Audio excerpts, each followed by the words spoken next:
Hello everybody and welcome back to another True Potential Do More With Your Money podcast. It's episode 184 this week, and would you believe we've got this far and we've still managed to find somebody in this building who's never ever been on the podcast. We don't know how she's managed it, but somehow she has. But today she's going to break a duck. Jenny Bailey's on the show this week. Hello. Hi Jenny. Hello. But I should say at the start, is today a Jenny day, a Jennifer day or a Jen day? I just don't quite know. I'd say Jenny. Is it a Jenny, yes. A Jenny day? Not a Jen day. Is it ever a Jen day? No, it's too many Jens. Oh, okay. So it's Jenny today, okay? We're going to have Jenny. We can maybe do Jennifer, but we're not having a Jen day. No Jen. Okay. Says Jen on here. Aye. Quick start. scribble. Well, it's good to have you on. And in traditional, well, in my traditional anyway, as regular viewers will know, I do like to ask stupid questions. So I've got one for you, Jenny, which is, it's your first time on the podcast. What else have you done this week for the very first time? We'll come back to you. Martin's on the show as well this week, and so is Greg. It's good to see you two gents, because you're regulars on the podcast, aren't you? Somewhat, yeah. Yeah? Yeah. Not been on for a while?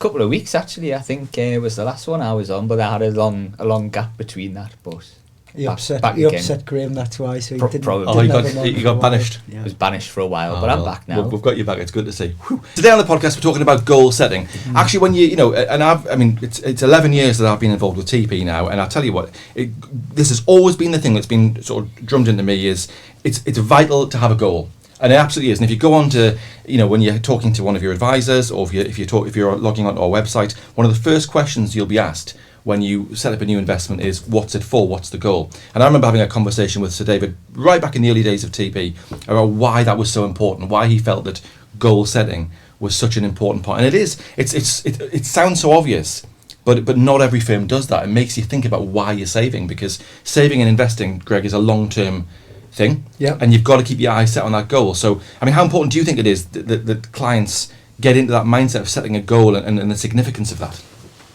Gives it a purpose. I think when you're saving, if you're doing it almost, without a purpose, without a target, without a goal, it doesn't become irrelevant. It's still as relevant. But I think letting yourself not be, distracted by short-term performance problems, both positive and negative. Yeah. You can always sort of take your eye off the long-term goal. So the not getting into the technology, but just for me, being able to log in and actually go, and we were just muttering about it before the session started, but you can log in, see that you've, maybe your investments haven't performed short-term how you like, but being able to go over a long-term period backwards helps to sort of say, well, this is where I was then. Am I better now? Yes, because I'm doing something about it, adding money in where you can, but also just making sure it's doing what you need it to do. But then I think more importantly, it's the gap from where you are today to where you need it. And I think that's kind of, for me, the point of a goal. It's just to remember or to remind yourself, why am I doing this? Why am I putting money into stocks and shares, into investments, into the pension? It can always be kind of forgotten. Well, 57 for me seems a long way away, but it's probably not. So I've got a goal which actually I think is quite ridiculous, but I've added inflation, I've added what I think I'll need at that age. So it could make me feel quite bad logging in and seeing that gap, but actually that gap for me is a good thing, so I know I've got to keep working and keep chipping away at it and keep putting in. And mentioning Sir David's an interesting one, because he taught us and me actually always have a ridiculous goal. Never have a goal that's dead easy to achieve. Because if it's easy to achieve, you could have actually done better. So I did set quite a ridiculous goal. That probably would make most people wince when they look at it. But for me, it's why I put it in there. It's aspirational. If I get there, fantastic. But if I get somewhere near, great. Yeah. I mean, Martin and Greg talked there about sort of the volatility, which is just part and parcel of investing. Wherever you go, whatever you do, that's part and parcel. And in there is the opportunity. But also, it's not just about that. There's also the temptation, obviously less so on a pension where you're restricted and when you can access it.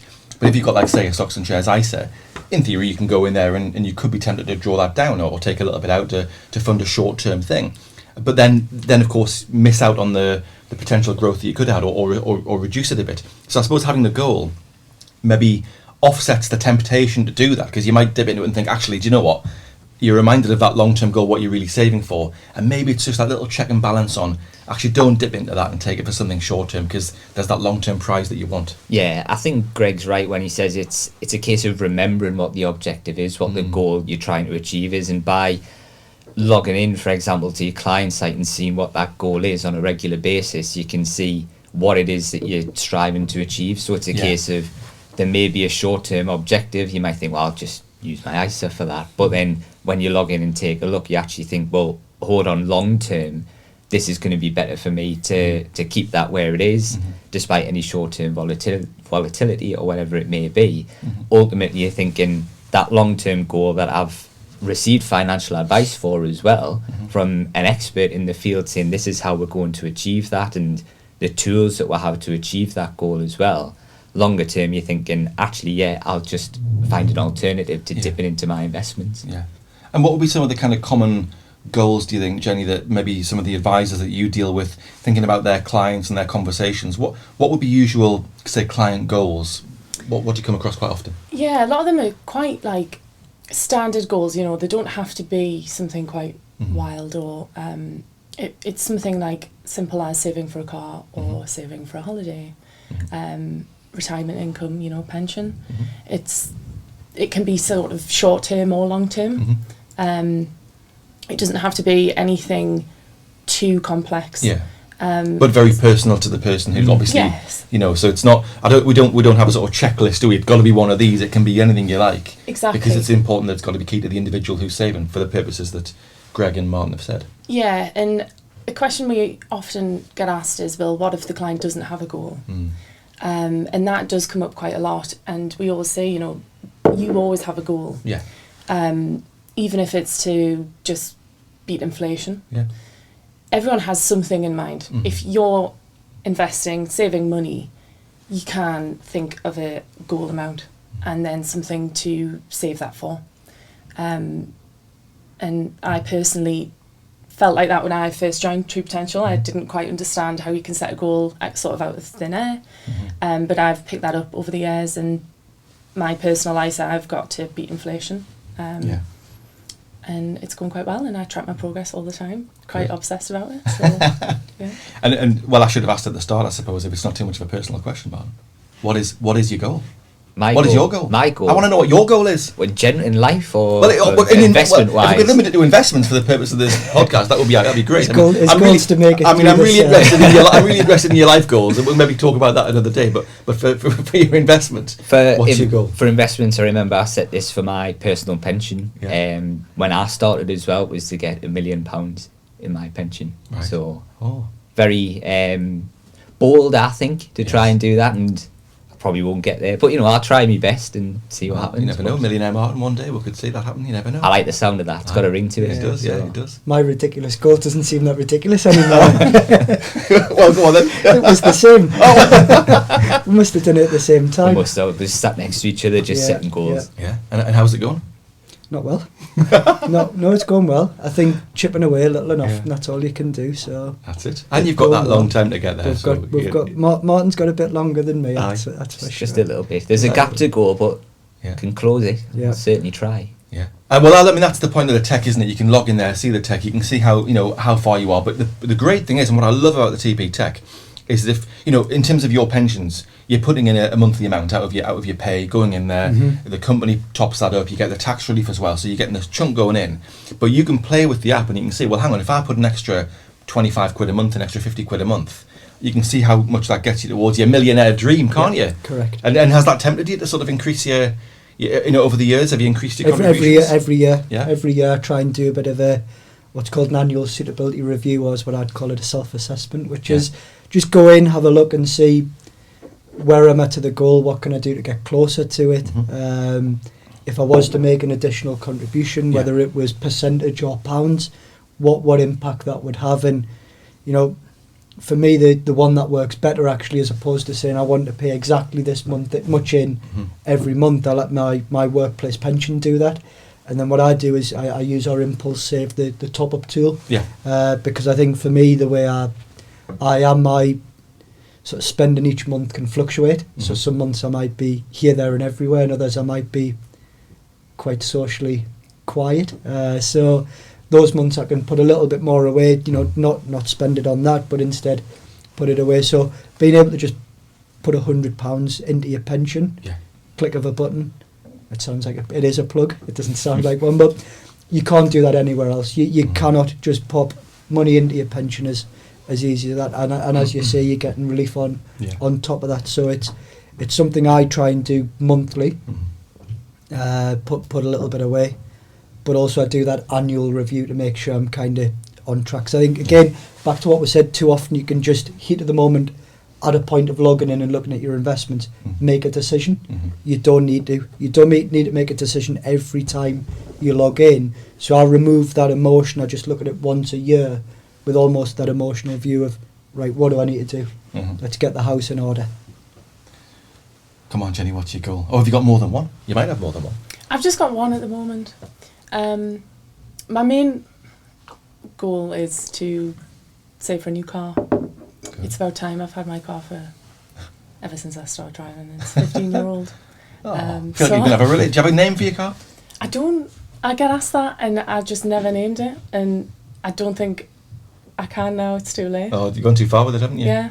It's and we did watch your car get crashed into several times in the work car park as well. I have had a few. I've actually had 3 bumps during my time here. Have you? Same person every time? No. So you would think it's me, but it's not me. No. It's not my driving. People are driving into your parked car. Yeah. That's the problem. No, so it has presumably some little dents around the little side dents, of it. But it gives character, exactly, that's been right. through the walls. When you get your new car, maybe park it down the other end of the car. Yeah, I'm going to take more care. Probably what you need to do. And are there any other ways that the tech we have at TP? I mean, you mentioned the sort of, the goal, you can get the gap to goal. Yeah. Are there other ways that the tech at TP can help people, save for their goals, reach their goals? What's your favourite bit of tech feature, let's say? I personally enjoy... You can set reminders for impulse save. Yes, of course. And I think that's really useful because we all need reminding. I forget a lot of things, and that it just gives you a text. Yeah. Just to remind you to do it. It doesn't actually make the payment, so you have to go on and do that. But that allows you to either take that opportunity or sort of leave a little it reminder, for... a little helpful reminder. Yeah. And I also think it's very useful that when you impulse save, say £10, that's quite a small amount, it will actually show you how much progress you're going to make against your goal, even just that small amount. And what the long-term impact of that tenner is. Yeah. When you add, the potential growth onto that over the period of time, what that could turn into. I'm going to off the tip of your tongue, Martin. I know you're a man who likes a reward. I can tell that. I'm guessing that rewards is one of your favourite features. It is to help you reach that goal. Not so much the Just Eat at the minute. Why does everyone bring that up whenever I ask about it? It's always Jamie that brings that one up. It's the most popular one, but with like running training at the moment, I'm trying to cut back on all the pizzas and takeaways. But it was my birthday on Tuesday.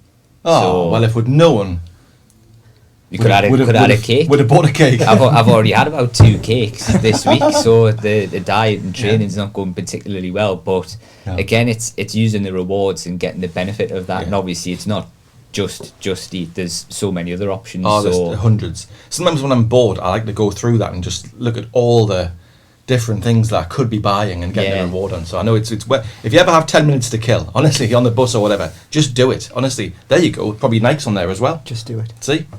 Anyway, I'm going to take Martin's wonderful segue that you've set up there, because you talked about running, right? And this weekend, of course, it is the Great North Run, and you 3 are doing it. I thought you were as well. Oh yeah, I'll be on the Met Road to Jarrow. But there is, of course, you 3 do, and of course, having a goal. Obviously, this is a very obvious statement, but goals don't just apply to finance. But clearly, having a goal in terms of running 13 miles, or jogging, or walking, or pedaling, I don't know, however you're getting them on. Crying. Right, probably. Well, whatever, however you want to do it, it's fine by me. But having a goal, applies to that as well. So let's just flip that round on its head then. So, how's the training going? Because this is a big thing you take, and by the way, you've done it before, is that right? You've done it before? Yes, yeah, a few times. Excellent. Yeah. So you've got a sort of benchmark from your previous. Yeah. How's it all going? I would probably be an example of a bad client. I wanted to give an analogy. Mark Henderson, one of our senior partners, done a talk yesterday that I was at for some of our financial advisors, and this was a perfect example of today's topic. It was a client who had £4,000 in an ISA, no names. They had £4,000. They'd saved up over a long time. It was incremental, £10, £5, and some rewards money coming into their ISA. So they'd done a great job of getting themselves on track.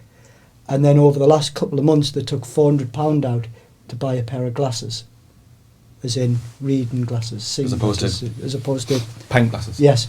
So they bought some spectacles, and that was the first one. Then there was another, amount coming out to buy a tattoo, and I thought, what a strange sort of way to kind of do such a good job of training and building yourself up, and then as you get into that, reasonable, and that wasn't the goal. At least they got the glasses before the tattoo. I mean, you wouldn't want to get a tattoo and you couldn't see it. You probably don't give yourself the tattoo, unless somebody else does. Yes, right. Yeah. But I'm not sure what this has got to do with your training for the Great North Run, but I know you're getting there. I can tell you're getting there. It will come back. So the point was, they were very well disciplined at the start, and then quite easily got distracted, and started actually working against their goal. Right. And that was me, Peter. So I've spent the last probably 3, 4, 5 years training up to the Great North Run and running it. This year, actually haven't been very well disciplined in training. I've got a fair enough excuse. I've got a 10-week-old at home. But that for me would be, that's the type of client I would be, is kind of was in really good behaviours and habits and so on. And then to close the analogy, it's going to make my run tough. It's not going to be as easy as it was last year, the year before, because I've took the eye off the goal.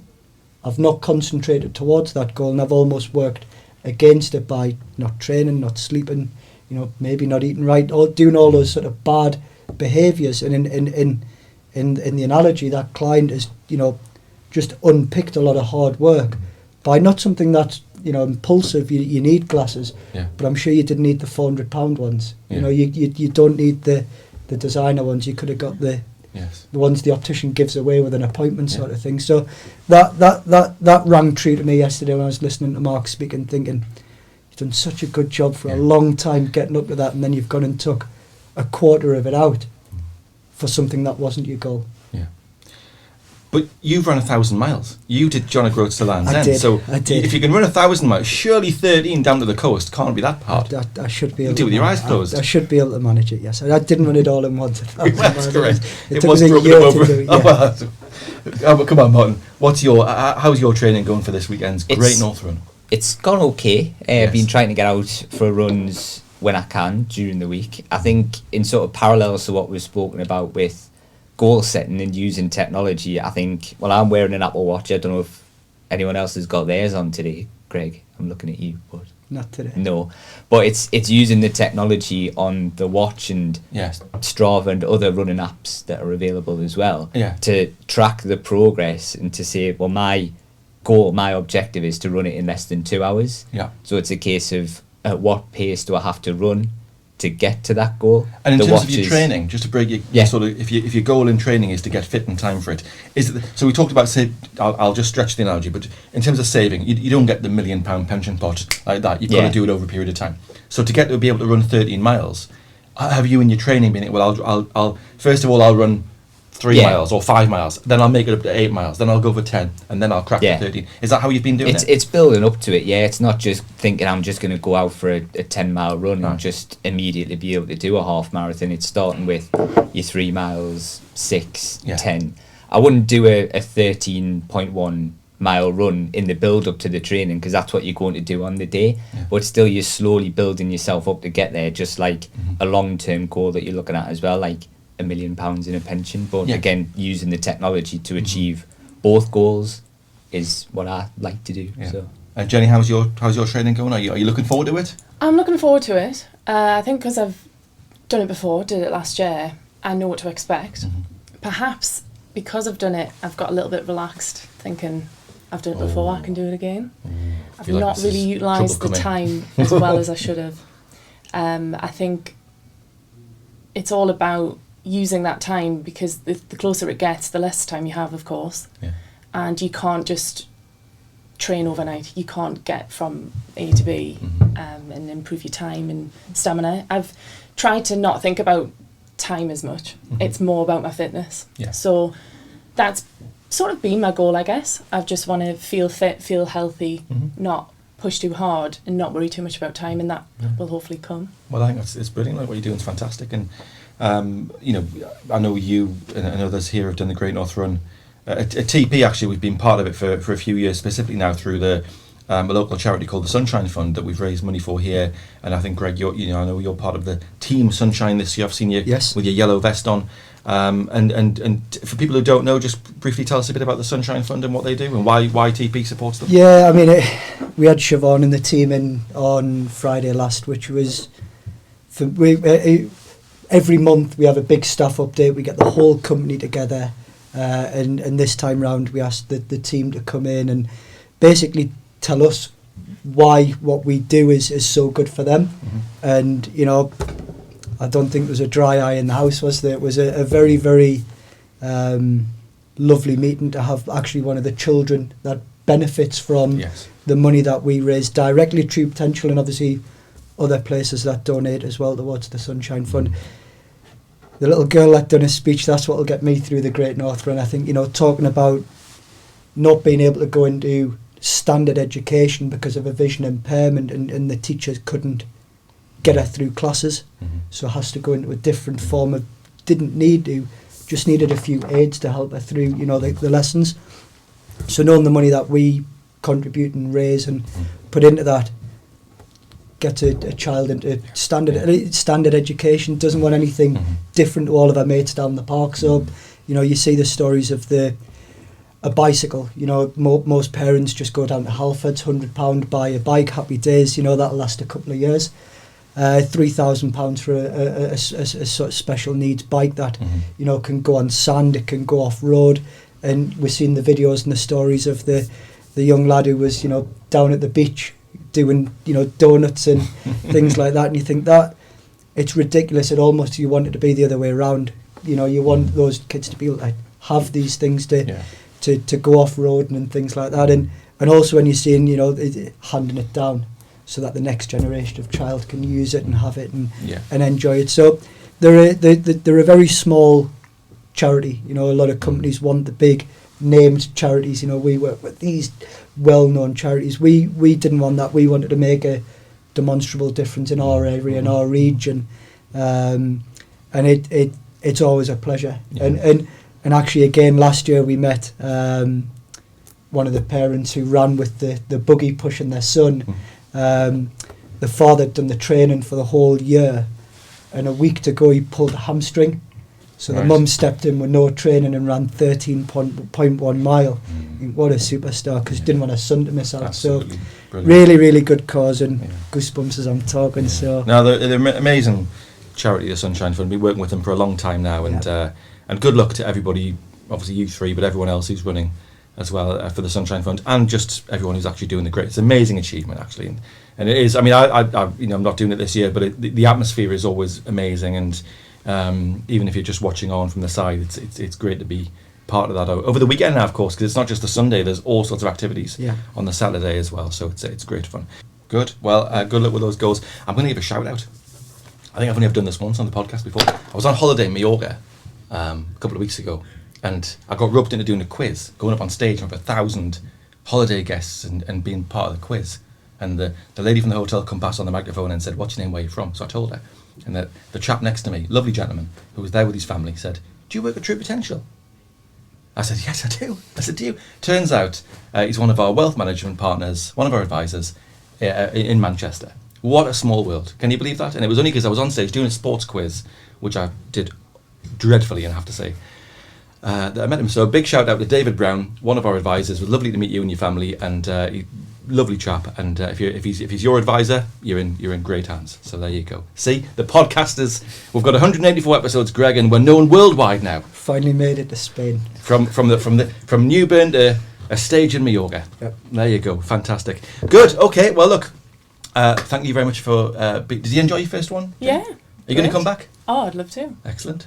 Good. Well, we hope to see you again, Martin. I know it's been a while, but I'm sure you'll be back soon. Fingers crossed. Absolutely. And Greg, good to see you as ever. And thanks very much, everyone, for your input into today. Good luck. All the very best this weekend on the Great North Run. And to you as well if you're running it. And for now, thanks very much for watching, and we'll see you next time.